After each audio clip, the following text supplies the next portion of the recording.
Zach? Yep. Can you get Jody settled, please? Yes, sir. And we got the. It's we got okay the to have camera. water? Yes. Okay. Absolutely. Yep, You right can there. have And food, you've got snacks. headphones right there. Oh, well, I don't know if I Go. should, okay, ahead. I don't know if I should be chomping on air. No, I'm just saying it's acceptable to have food in here. Okay, I'll be back in a minute with the scripts.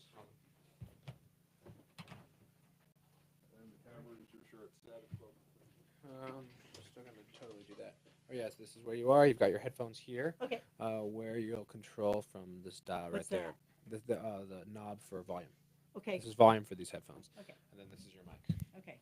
Where you're gonna want to talk nice and close and consistent. So you don't want to move your head while you're thinking or Oh, God, move you're it, something like making that. me do stuff.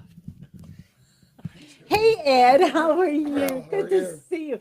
I owe you such a huge apology, but You? we do need to get together because I already have 5 candidates for next year. And so we need to talk about a plan. Okay, because I need to talk to you. Just heads up, we are technically live on YouTube. Okay. Got Got something coming. The guy who used to do Trump's digital advertising is part of Salem now. So we've got other things with some research. Oh, And that's great. things We'd out. love to get together. Yeah. Yeah, and talk about So, that. Let's do that. I mean, we can always do that. And then I'm going to bring a guy into town in May. Okay, Just kind of tour him around and have him meet people. okay. Good. Probably smack dab middle of the month. There may be some events going on.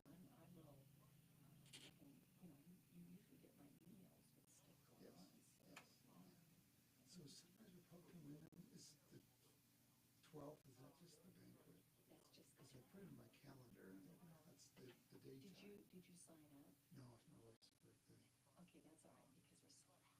Oh, good. Congratulations. That's awesome. I haven't gotten anything. I did join, but I haven't gotten an email. My check's not cashed either. When did you join? Last meeting. Okay, I'll find out what's going And usually Julianne would forward me stuff every now and then, so I find out about meetings, but on. Okay, I'm I gonna was all talk to excited you. I joined.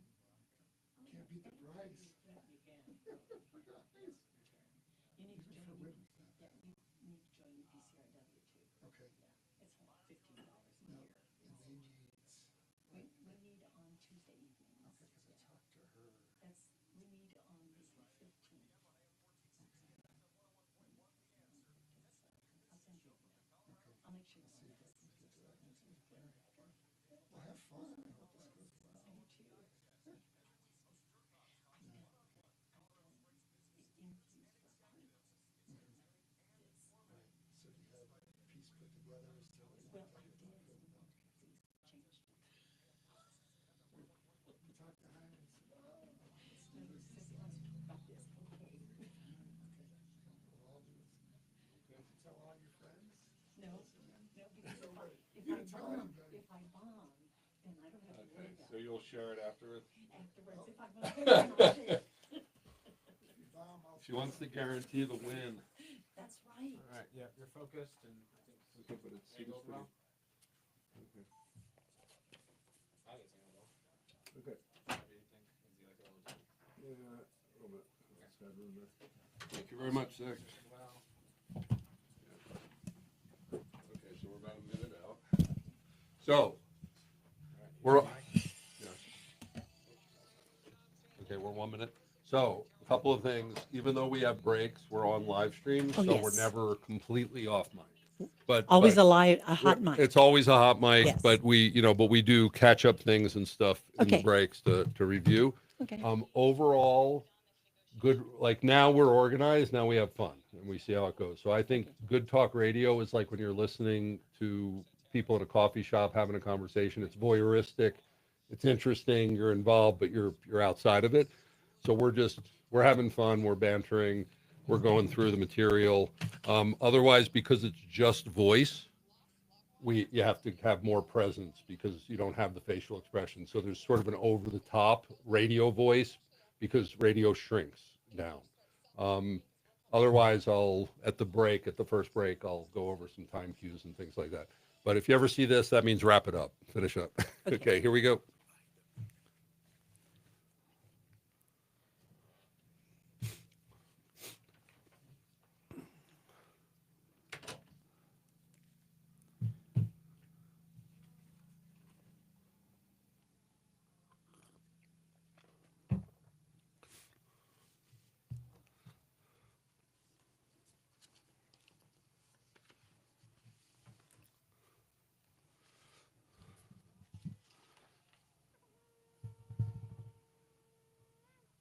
Welcome to the Peak News. I'm Chaim Goldman, the Watchman. You're listening on AM 1460 and FM 101.1, The Answer, and you're joining us on Tuesday, which is always our government and politics day. And we're going to be talking about on the show today, well, government and politics in the form of the most hyper-local thing that we have, because as you know, if you listen to the program, we're always going for as local as we can get. 1 week ago today, we had elections for our city council. And so that's decided. We have 6 city council, 2 incumbents coming back, 4 new people. And so we're going to be reviewing those results and talking about the makeup of the city council and what that may mean for this city over the next at least 2 years until we have another city council election for our at-large candidates. What can we expect from that? And we have a special guest who knows politics very well in our region. I'll introduce her momentarily. But I want to say, because we're going to be talking about this too, voter turnout. And I don't live in the Springs, so I didn't get to vote in this election. I live in the county. But we had about 23% of registered voters in municipal Colorado Springs vote, 23%. So first of all, that means that fewer than 1 in 4 are making the decision about who is going to be the legislative body for all of the building decisions, code decisions. Oh, by the way, Colorado Springs utilities. If you have a utility bill, that's sort of important to you. And on and on and on. They decide on things and how to spend your tax money every day. And a ballot came to your house. And you had 3 weeks to mail it back in or to drop it off. And you didn't do it if you're not one of those 23%. And so, I hope that those who listen to the station are all saying, no, I voted because I'm an involved person. But folks, we got to do better, because this is not a representative democracy if you don't vote. It is representative, but it's representative of just a segment of the population that was able to mark one. And by the way, there was one I understand, because I do a voter guide, and voter guides are very complicated. There are points where we've done county and state, and we've had 70 candidates that we've had to manage. Okay, there were originally 20. It got down to 18 or 17 by the time we were done, because a couple people dropped out. And you only got to vote for one person in one district, and you didn't do it if you didn't vote. I'm calling you out, not because, there's any condemnation or anything. I just want you involved. So when you listen today, as we're going to talk about the makeup of things, of the city council, we're talking about elections, talking about campaigns, that you would consider that maybe when the next election comes up, and by the way, it's a big one, we got school boards coming up in the fall, that you would get more involved in some way. Because think about that. If you voted, right, it's supposed to be one person, one vote. But if you look at the percentages, if you voted in this election, you were voting for 4 people. You had that much power because of the people who, I usually say stay home, but you can stay home and vote now too. Just put it in your mailbox. So today we are covering local politics, the city council election, and being a campaign manager. And we have as our guest local political campaign manager Jody Richie, talking about, again, the city council elections, what it's like to be a campaign manager, and what we can expect from this new group that's going to be getting sworn in next week. So Jody Richie, welcome to the Peak News.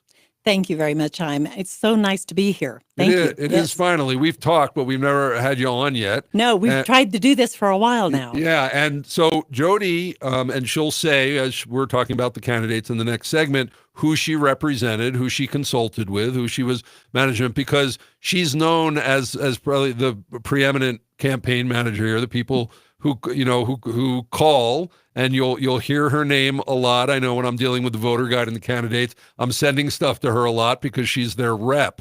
And so she has to know the policies, she has to know the arguments, she has to know the people, she has to know who they're running against. And so I thought it was wonderful to bring her on for that review.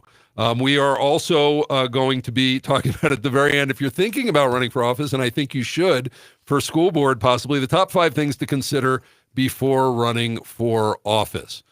Before we go to break, I want to promote something that's coming up that's very near and dear to me. We do events here at the Peak, but I've been doing a Passover Seder in the Springs for the past 3 years. We're doing it this year at the Pinery, at the beautiful Pinery. We want you to join us. It's on Thursday, April 17th, but the cutoff date for registering is this Thursday, April 10th. So for more information and to register before the cutoff, go to thepeak.news/events for all the information, and we hope that you'll join us there. I'm Chaim Goldman, the Watchman, and we'll be right back with Jody Richie. Cool. I can't hear myself. Okay, where the wire is, there's a volume. Okay, and that's for me to be able to hear myself, right? Well, you'll hear everything. Were you hearing me? I was hearing you, but I couldn't hear myself very well. That's weird because when you spoke, I heard you. Okay, well, that's fine. I'm glad somebody Okay. did. So I think it's just the volume that's going to Okay. solve it there. I'll try that again. Okay. Okay. So if you're hearing now, if we don't hear you, that means they don't have your mic up. Right. But I heard you. Okay. So That's the best thing. Okay. Yes. so a couple more. Because I'm not sure whether I'm talking too deep or too high or not enough inflection or. Okay. So it sounded great to me. So a few things. This mic has a very close pickup pattern, so you stay on top of it. As I told you, and more of an intensity because it's just voice, but also all emotion and everything needs to be vocalized, right? So because it's like radio Well, normally theater. I don't have a problem with that. Some people try to say, calm down. Jody. Okay, Just calm so down." that's good stuff. So bring that because, like, I'll talk with my hands, but I understand that I'm channeling it into my voice, right? Everything because everything is voice here in this format. As I told you, wrap it up. That means 10 or 15 seconds, land the plane, give it back to me. If you ever hear music, I'm 30 seconds from the commercial, so finish up and get it back to me so I can throw. When we do, not this segment, but the next segment, where you're monologuing, so I'm not going to interrupt you, you'll have about 4 minutes, so I'll give you 3, 2, 1, and then this means 30 seconds because a wrap-up is too short to put a final chapter on it. So that'll give you, as you see the time cues, pace yourself through your material and figure out how you can hit all of your points going through.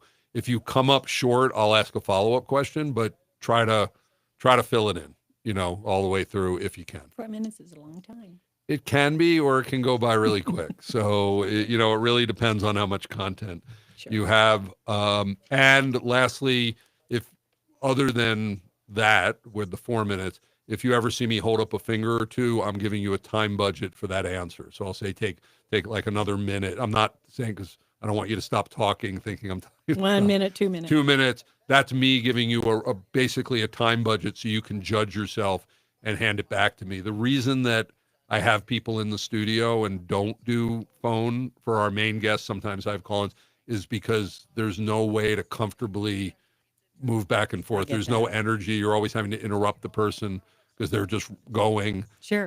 And so this allows us to keep things, comfortable and moving. But if, for me, if I say wrap it up, it's because I know my time budget and I want to make sure we get to all the questions before we finish up. So, Right. in these things, like when we're going through this review, we have a minute. Obviously it's a 10-minute segment.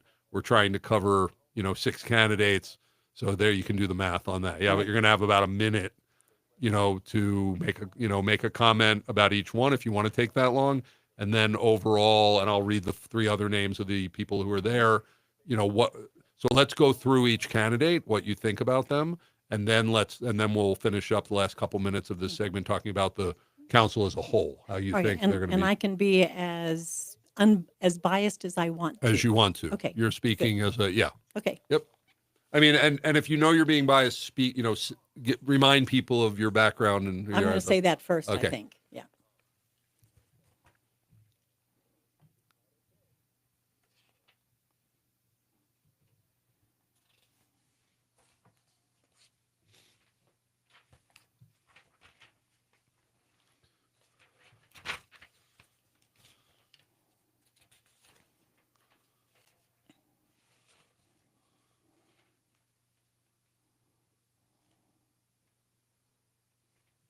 Welcome back to the Peak News. I'm Chaim Goldman, the Watchman. You're listening to us on Tuesday, which means it's government and politics. And we have with us for the hour as our guest and co-host Jody Richie, who's a local political campaign manager, who is very often in races is working for multiple candidates. And so she needs to know the issues. She needs to know the competition. She represented three candidates in this city council election. And so we're going to, as we did last Tuesday, we're going to tell you who won in case you don't know.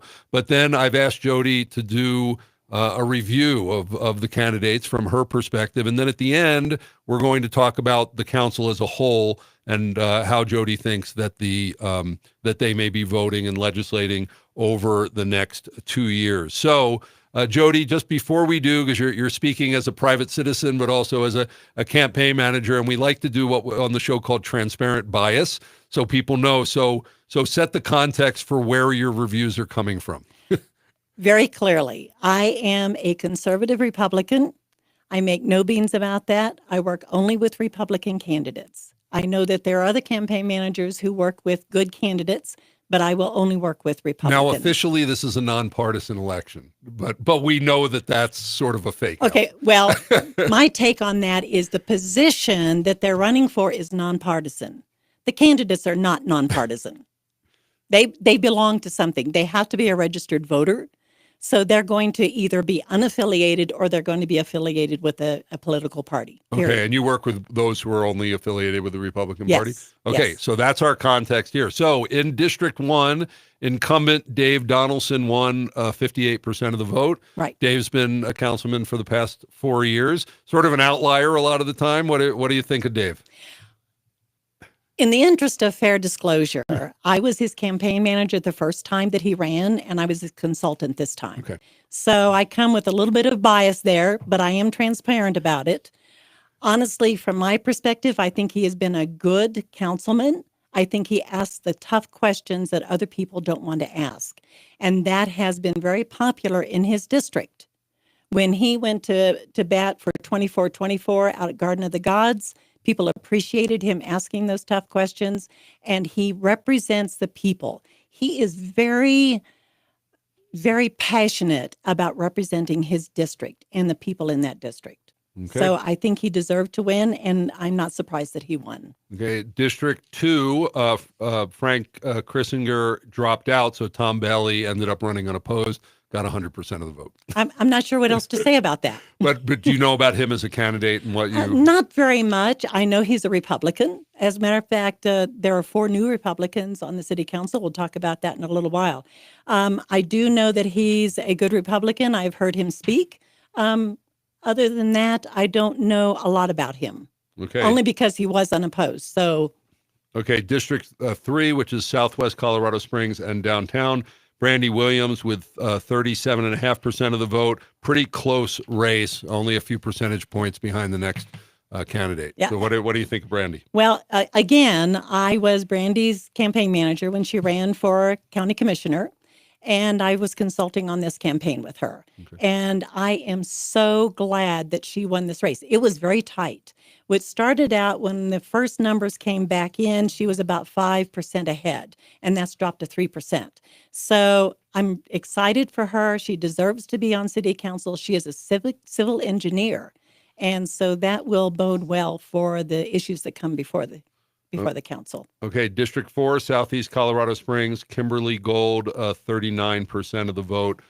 Pretty solid win, 9 points ahead. Yeah, of the 9 next points person. ahead. I met Kim Gold. Actually, she and I were in the same Rotary Club for a while. Okay. And because of her schedule, she had to drop out. I'm going to try to get her back because I think she's a good addition to the How is to the she club. registered? She's a Democrat. Yeah. And that's fine. I think that she represents her district well. And we'll talk about that later on. Okay, incumbent in District 4, Central Colorado Springs, incumbent Nancy Henjum, 49% of the vote. There were 3 other candidates running, ended up splitting the vote, but still, that was a tough one. Nancy Henjum. Well, and I have met Nancy a couple. Definitely a Democrat. Yes, she's definitely a Democrat. I have met her a couple of times. As a matter of fact, she sat at one of my tables at an event, and we had a pleasant conversation. I think she's very nice. I think the sad thing about some of these races is you have so many people running that they do split the vote. And so I think that perhaps with those splits, you don't get a good sense of a good race.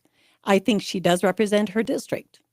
Okay. I mean, if she, if there was only one other candidate, who knows what would have happened? Maybe Exactly. a very exactly. close race. Yes, it would have been much closer. But we don't know. Okay. And finally, District 6, Roland Rainey won with 42.5% of the vote. Parth Melpacum behind by about 6 points on disclosure. Roland is actually a sponsor of the Peak through his Mayweather Right. boxing and fitness gym. So wanting you to know that. We had Roland on last Tuesday also here. Yeah. I was his campaign manager, and I can tell you this was a tough race. It was a tough race. And he ran for at-large 2 years ago and did not win. Not surprising. There was, 9 or 10 people in that race.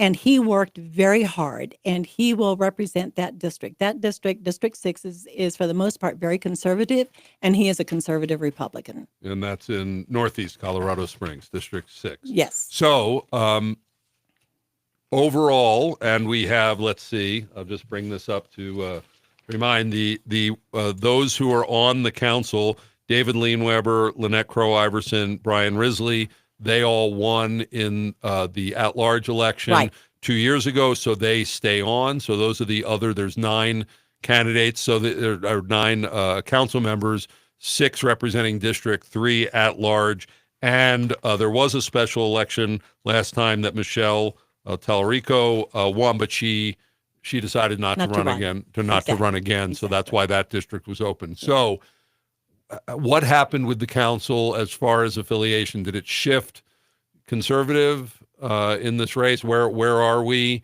here with all of these new people? Because it was surprising that Randy Helms didn't run again. Michelle, like the incumbents, which is not normal, didn't decide to run. So we have a lot of new people. How do you see the council now as opposed to what it's been? Well, of course, Dave Donaldson is a Republican, and he's always been a Republican, so I don't think there'll be too much change there. In District 3 with Brandy Williams, now she's a Republican. We did not have a Republican in that seat, and I think that's an advantage to our city.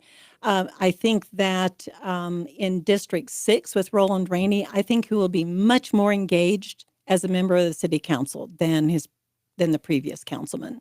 Okay. And so when it comes to certain types of votes and, people run on these policy positions, how do you see big things like utilities and, buildings, skyline, this whole controversy that's been there over, the marijuana, rec marijuana? How do you think that's going to be handled by this council? I mean, well, of the 4 new council members, not one of them is pro-marijuana. I can tell you that. Mm-hmm. So if the vote comes up, I would imagine that they will vote their district, and I'm always keen on that.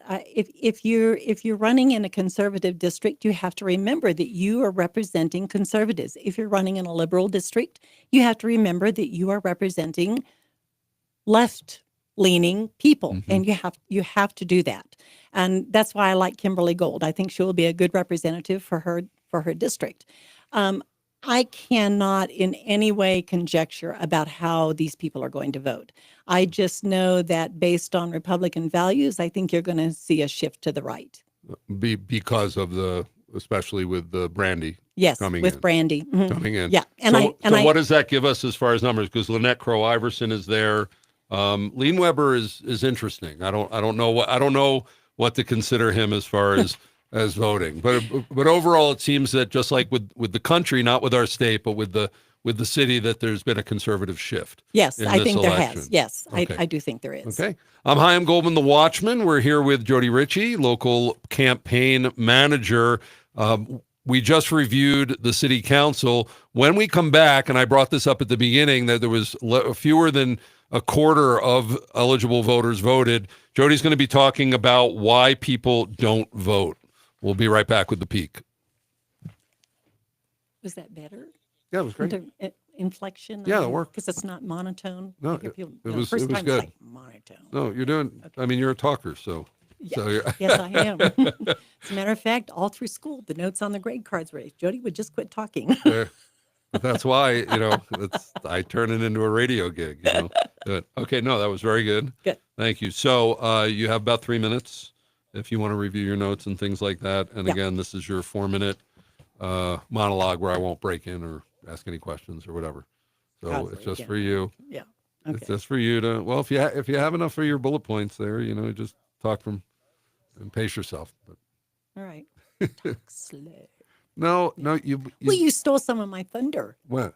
in the beginning, talking about how only 23% voted. Okay, well, I'm just going to repeat it. well, that was a setup.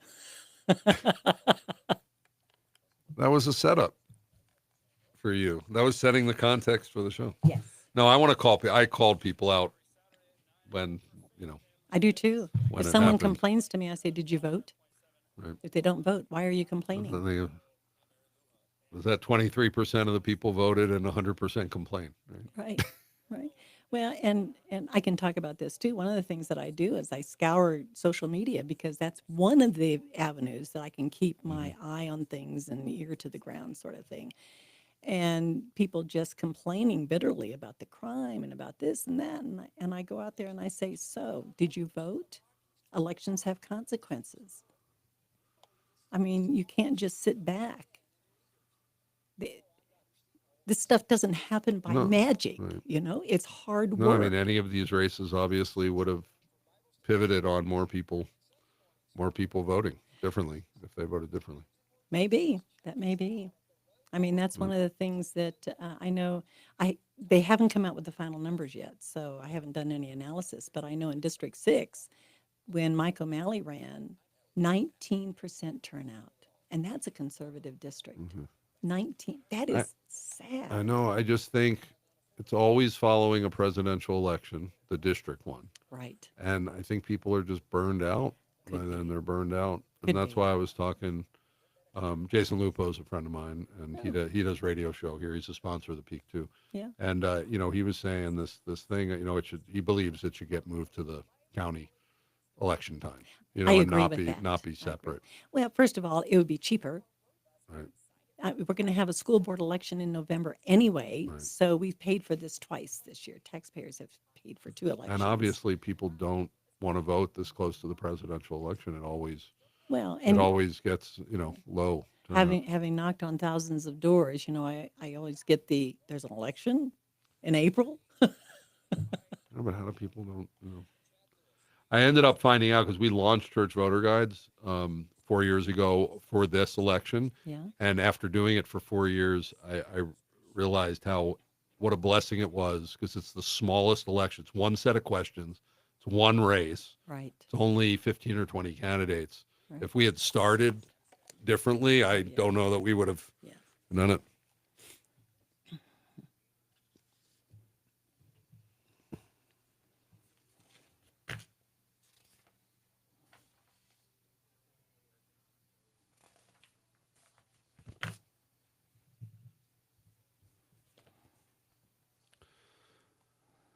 Welcome back to the Peak News, where we say the quiet stuff out loud. We don't lie to you because, there's just, the market's flooded with that. We could never compete in that market. So we decide that we just, want to bring good information, put it in context. And in fact, I'm learning more and more that we're not the purveyors of truth. You shouldn't look to the media to be truth. We should give you facts in context, give you as much reference. But the person who decides what's true, I'm not talking about ultimate truth like God.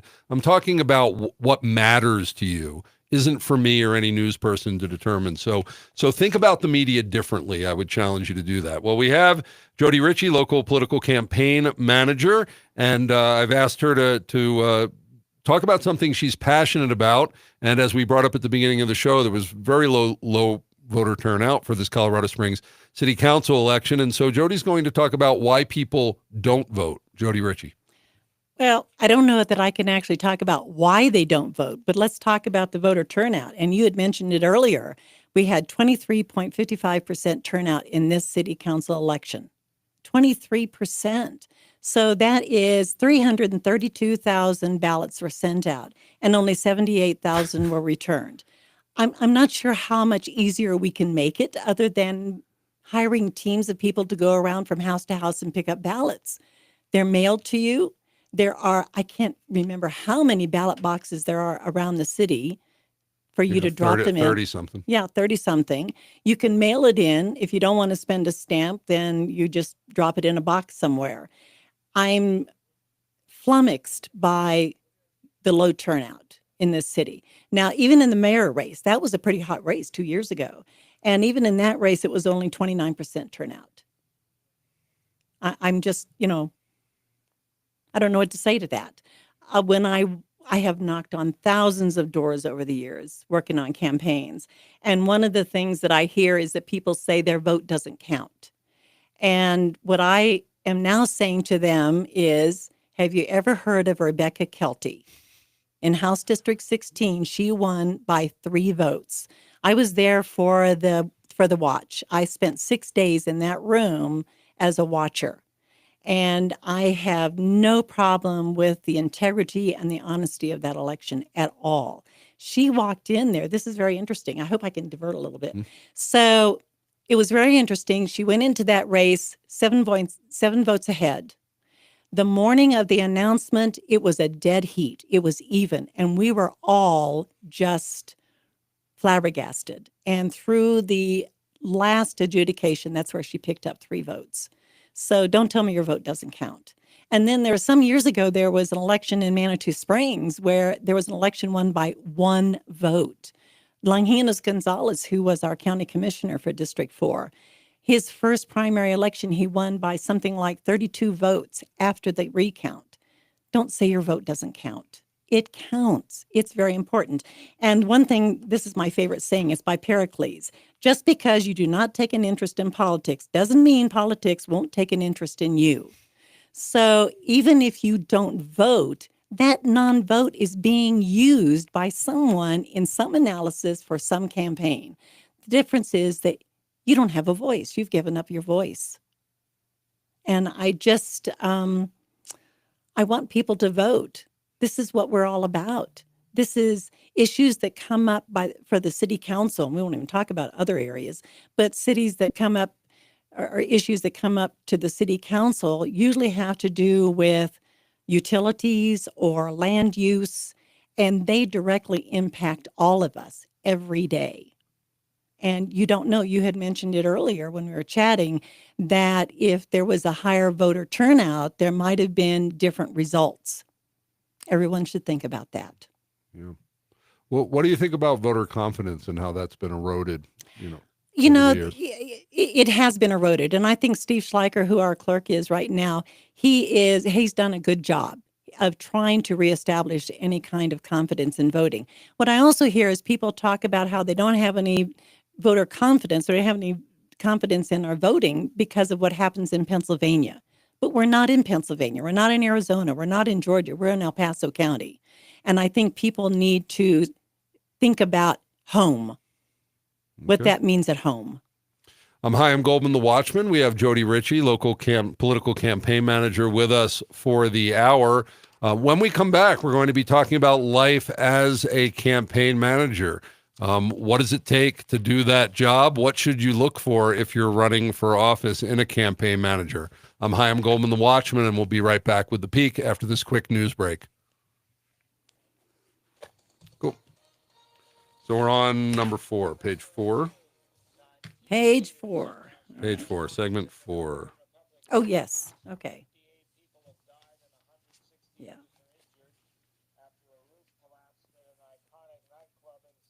Wow.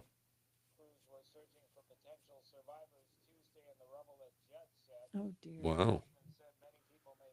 That's a lot of people. Okay. Let me go ask them a question.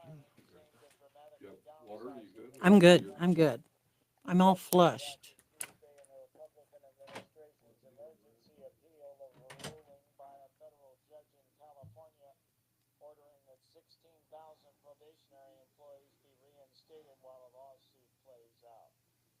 More details at srnnews.com. Want a smarter way to renovate your kitchen or bath than this? Whoa! Then don't let anyone smash up anything with a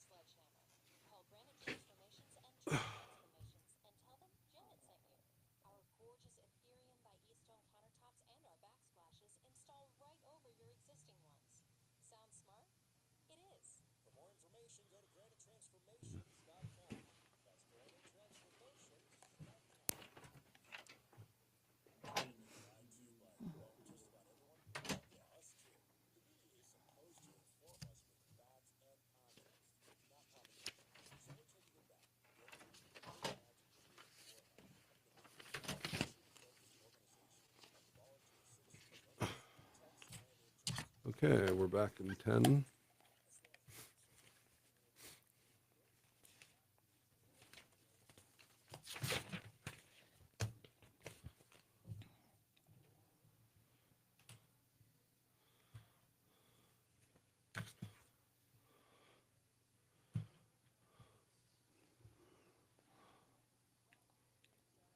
Welcome back to the Peak News, where we say the quiet stuff out loud and trying to say it louder and louder and louder every day as you join along with us. So we would ask this of you as a listener, please tell others about us. We're grassroots. We don't have big budgets. We're volunteers around here, and we're trying to cover an entire region. So we would love to have you, just tell others about us so we can grow our listening audience. But if you would like to tell stories, we'd love to have your help. And we have citizen journalists and interns here, and we'll train you on how to do that, credential you, and send you out to tell the stories that are important to you. But you got to be a journalist. We're not here. We don't need more activists. We don't need more influencers. We don't need more paid professional or free professional liars. We need people who care about the community. And if that's you, please go on the peak.news, look at our citizen journalism page, fill out the form. We'll be in contact with you regarding that. And love to have you join us. We want to build out a large volunteer news organization here so that we can get the information that we need accurately and bring trust back to our media. So this is Government and Politics Tuesday, and our guest is Jody Richie, local political campaign manager. And Jody, thanks so much for being on the program and for helping us understand, about the candidates that are going to take over city council. I believe they're sworn in on the 15th. Yes. In a week. So that's really quick after Election Day. 2 weeks and the city council is in, very quick. Yep. You've been in politics for 20 years and been doing campaign managing for about a decade. How'd you get involved in that? How'd that get started? Okay, first I have to disclose I'm still trying to figure out what I want to be when I grow up. Okay, fair enough. So I have been on some great journeys, and I think I am where I'm supposed to be right now. I really do believe that. I started out working in financial institutions. I worked for the U.S. Army for a while when I lived in Germany. I was in sales and marketing, manufacturing, operations. And I think if you put all that together, maybe that's what makes me effective, at least some of the time. And so I got involved in 2004 when George W. Bush was running for re-election, and he was running against John Kerry. And I said, no way can John Kerry be our next president. So I was living in Pueblo at the time, walked into Republican headquarters, and I said, do with me as you will, I'm here. And I spent the time mustering troops for walking, making phone calls, doing whatever I had to do to help him win. The big lesson that I took away from there is all politics is local. The local races are the important ones. And that's what I tell people when I'm knocking on doors. They'll always ask me, what about this report that was on Newsmax or Fox News? And they're always talking about the national level. And I remind them it's the local race that's important. That's the one that we feel every single day. So that's how I got started. And then in 2005, I was elected the secretary of the Pueblo County Republican Party. Then I moved to Colorado Springs, became a district chair, and walked again thousands of doors. I started doing voter analysis, which is kind of a little bit of my background, and managing phone banking, oh my gosh, everything. And then in 2015, State Senator Larry Liston came to me and he said, I would like you to be my campaign manager when I run for House District 16 again. And I said, oh my gosh, I would love to. I have no idea what I'm doing. And he said, it's okay. I really want your organizational skills. So that's how I got started. And it's just been word of mouth. I don't think I've ever called a candidate and say, hey, I want to be your campaign manager. It's just word of mouth and reputation. And that's my mission and my passion is to elect good Republicans to office. Okay. So when someone chooses to run for office, very often they decide they don't need a campaign manager. They're going to do it themselves. Obviously, you're biased for this, but you've seen both sides. And sometimes people are able to win. But overall, whether it's you or anybody else, why would you advise a candidate to get a campaign manager, and what tends to happen when they don't? Well, I think the bottom line there is they're in a forest. And they're in the middle of that forest and trees. Okay. So they're in the middle of the forest. They can't see the trees. They need someone who is outside of themselves to be able to see the trees, to be able to see which way to navigate, which messaging, there's so many things that go into that. And if you're doing it yourself, first of all, as a candidate, you have two jobs.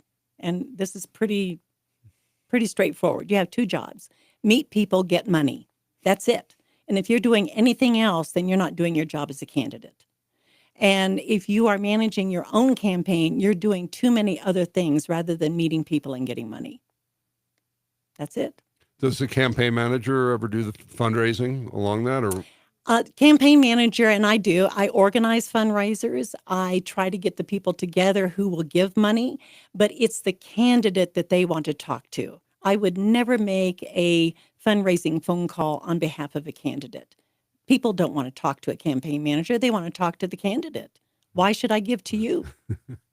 So what are the qualities of a good or a great campaign manager if people are thinking about getting one or being one? What have you seen that's most important? A great deal of patience. I think that's the very first thing. You have to have a lot of patience. You have to be 1000% trustworthy, because these candidates are going to confide in you as a campaign manager. They have to know, no matter what they say or what kind of attitude they have, that it's going to stay between them and the campaign manager. I think that is probably the most important part. If a candidate cannot trust a campaign manager to say anything that they feel necessary, they shouldn't have that campaign manager. That's the most important thing. Yeah, what else? Trust. I think a good knowledge of the community and the districts. So you've got districts, and not just city council districts, but county commissioner districts and state house districts. You need to have a good idea of the makeup of those districts and the demographics and what kind of a candidate would be a good fit to that district. That's one of the first things, and we're going to talk about that. If you have a very conservative candidate, and that very conservative candidate is running in District 4 in the city council, they will never win, because that is not a conservative district. And again, if you had Kim Gold, for instance, and I do like her, I met her and I really like her. If she was trying to run in District 1 or District 6, she wouldn't win. Those are conservative districts. And so you've got to have a candidate. And when I meet with a new candidate, we go through an interview process, that the candidate to me and me to the candidate, to make sure that we're a good fit. And I have talked people out of running, and I have declined a couple of campaigns because, let's face it, I'm going to put a lot of my time and energy and loss of sleep into making sure that candidate wins. If they don't stand a chance of winning, let's move on. I've heard of candidates that are, talked out of, they want to be pro-life, but they're told it's not popular, like we were told in the last election. Republic, we're going to lose on those issues. How much should a campaign manager really determine or help determine, the policies, the platforms, or are you there to really just amplify that candidate and get them out there? How much influence should you have in molding them as opposed to just getting them in front of the public in a great way? I think that the campaign manager should have a lot of input into where they are. I'll give an example. A few years ago, I represented a candidate who was very far Christian right. And I said to that candidate, I appreciate it and I'm right there with you, but you cannot wear that on your sleeve during campaign. You cannot. And that candidate agreed. I realized that I can't. And he won that election. But he never compromised his values. He just didn't wear them on his sleeve.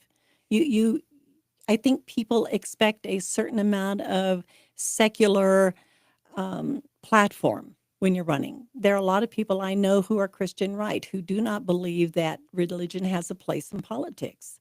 And I think that everyone can have their own values. I have very strong values. I think that in some instances, it's better if you don't address those values in a campaign. And that's pretty blunt, but it is. Okay. What's the process as far as working with you? You mentioned there's an interview, but if someone wants to work with you, give us a little bit more about the process. It's very simple. You either call me or email me. And I do get a few phone calls. I've got quite a few candidates next year already lined up. And I'm really excited about that. They can call me, they can email me, Jody Richie at Comcast.net. I will be glad to talk to them. There are people that I talk to and give them advice, and they go off in a different direction, maybe with a different campaign manager. That's fine with me. Sometimes I will advise them, maybe this is not the race for you. Let's wait 2 years. I see people who want to get into a race 2 months before the election and think that they're going to win. And I'll advise them, wait 2 years, start campaigning now. Okay, and let's talk about that. We have about a minute left. School board elections coming up. Yes. If someone's thinking about doing that, is it too late or They time to get in? Well, it's time to get in now. It is time. And it doesn't mean that they necessarily have to declare, but they need to start attending events. They need to start making themselves visible to the people of the district they're running in. Okay. That is paramount. Okay, you can get in touch with Jody. Again, Jody Richie, JodyRichie at Comcast.net. Last 30 seconds, encouraging people who maybe are thinking about running for anything. Encouraging them. Yeah. Maybe therapy would be a first place to start. I don't know. Encouraging them. I think first of all, you have to have a conversation with your family. If family is behind you, that is number one. And then number two, if you are a good fit for your district, if you're the kind of candidate who is driven to win, you have to be those things. Okay, when we come back on the Peak here with Jody Richie, we're going to be continuing to talk about things to consider before you run for office. You're listening to the Peak. I'm Chaim Goldman, the Watchman, and we'll be right back. Any hints?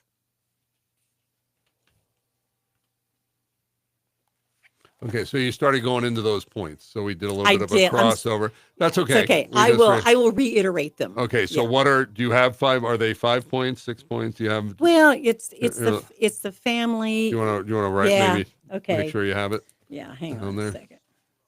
We have 3 minutes. So, Family. Oh, okay. We have. so first is family. Yes. I'm trying to think what would come next. Not necessarily in this order. Fit for the district. Right.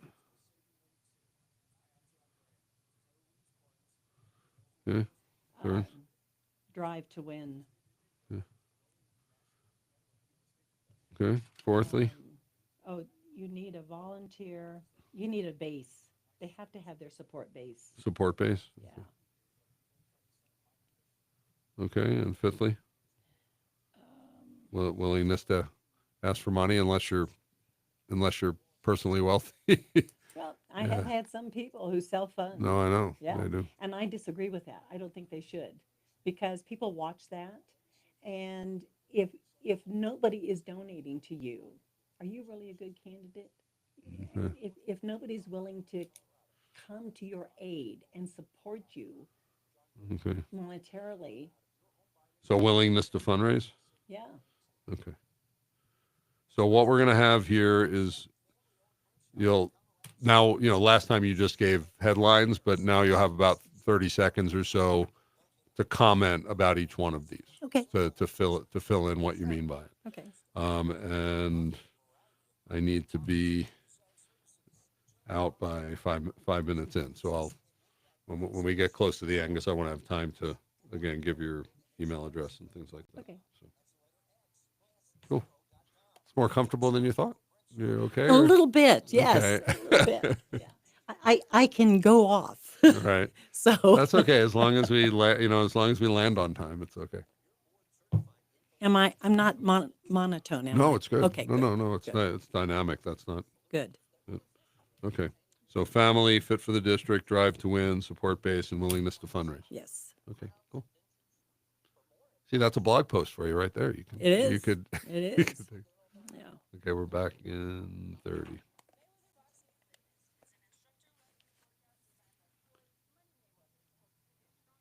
Oh. Yeah.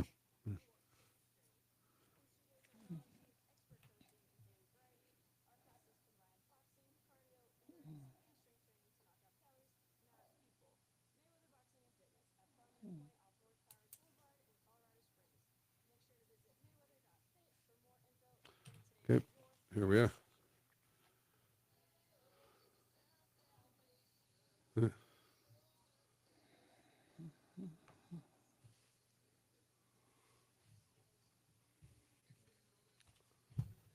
Welcome back to the Peak News. I'm Chaim Goldman, the Watchman. You're listening on Government and Politics Tuesday, and we're spending the hour with Jody Richie, local political campaign manager. And in this segment, just in case, and we started to touch on it in the last one, but we'll go a little more in depth here, top 5 things to consider before running for office. And then, of course, we'll finish with Jim Miller, who just ran for mayor, ran for city council. Jim is out there.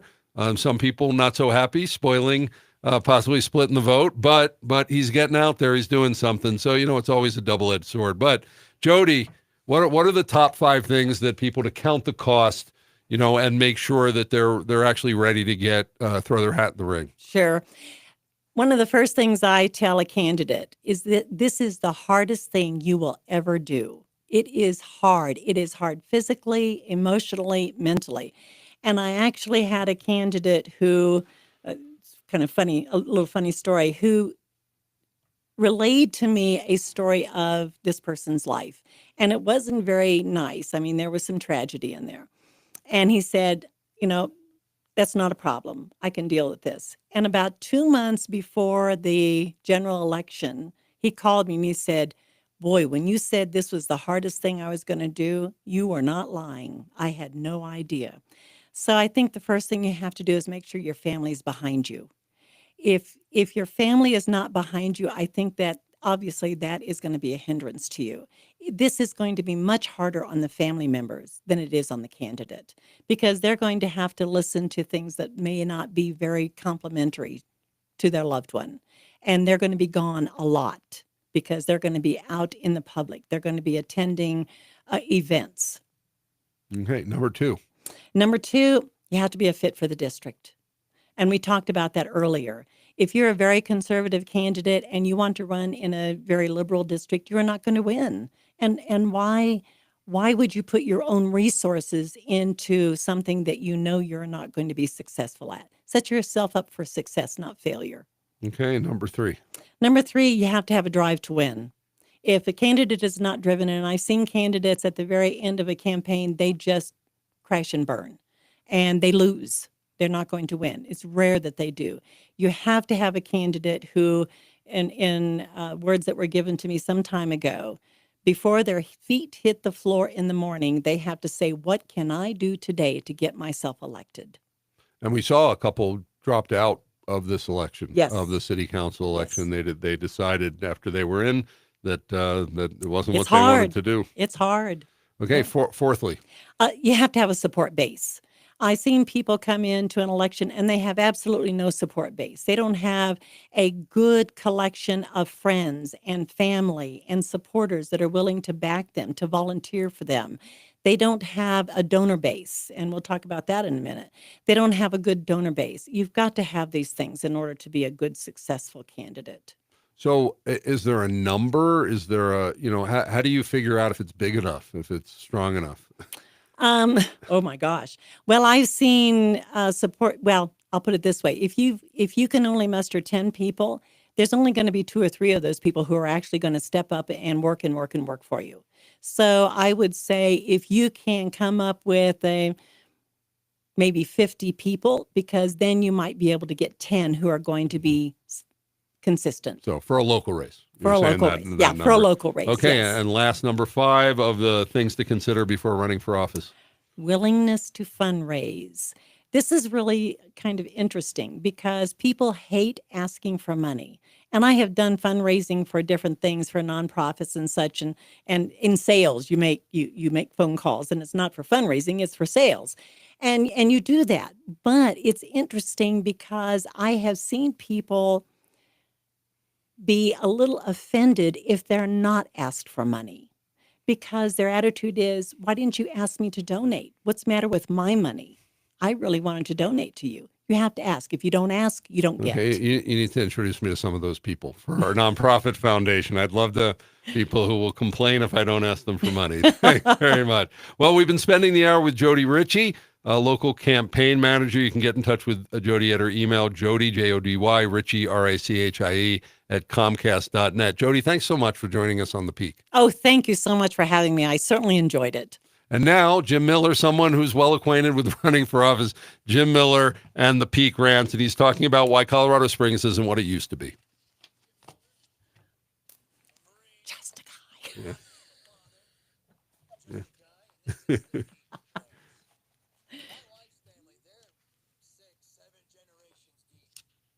Are we still hot? What? Is the mic still hot?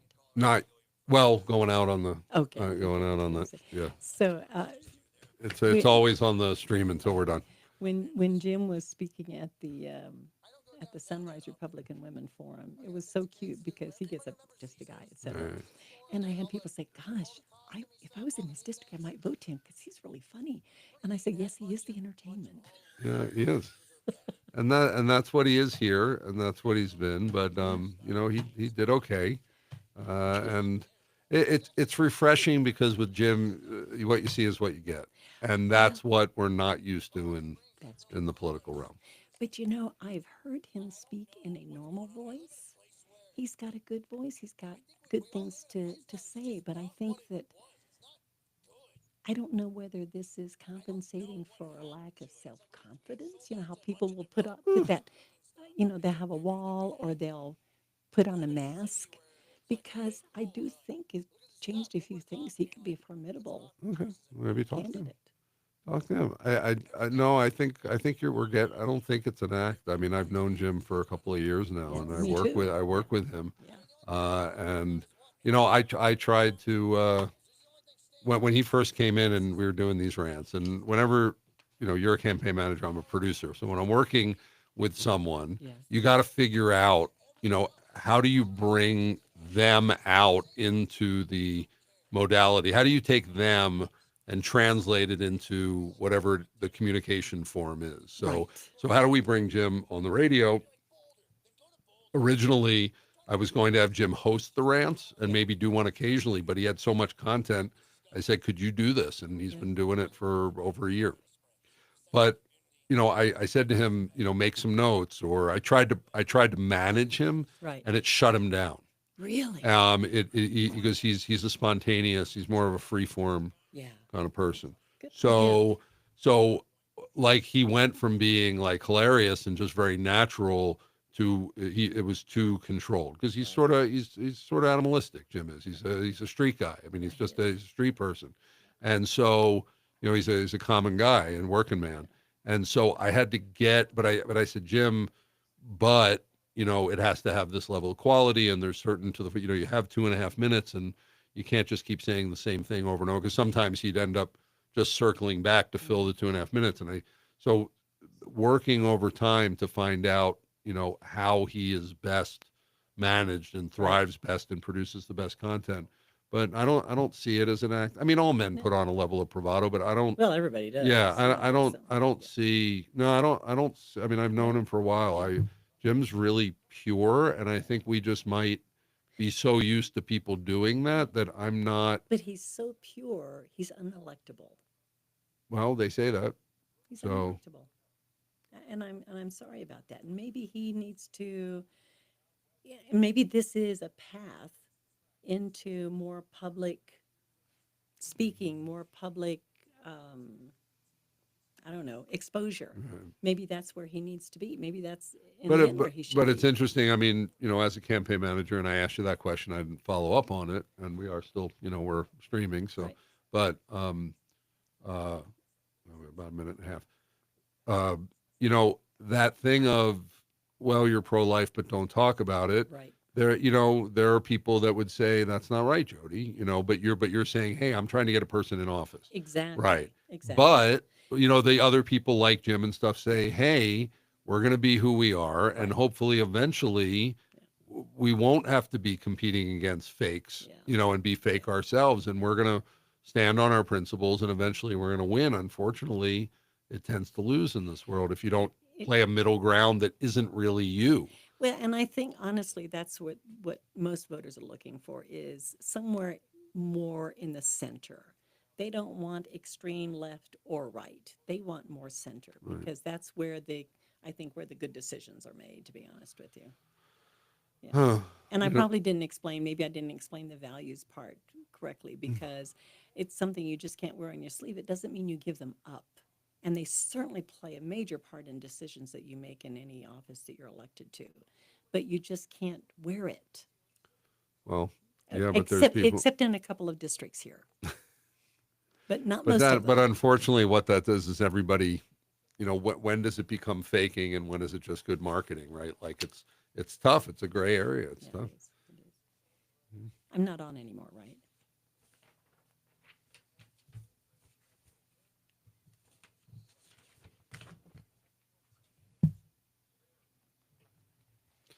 Well, thanks for joining us for another episode of The Peak. I hope that you get inspired to do something. Maybe it's in government and politics. Maybe it's in, faith, reaching out to your community, faith and family.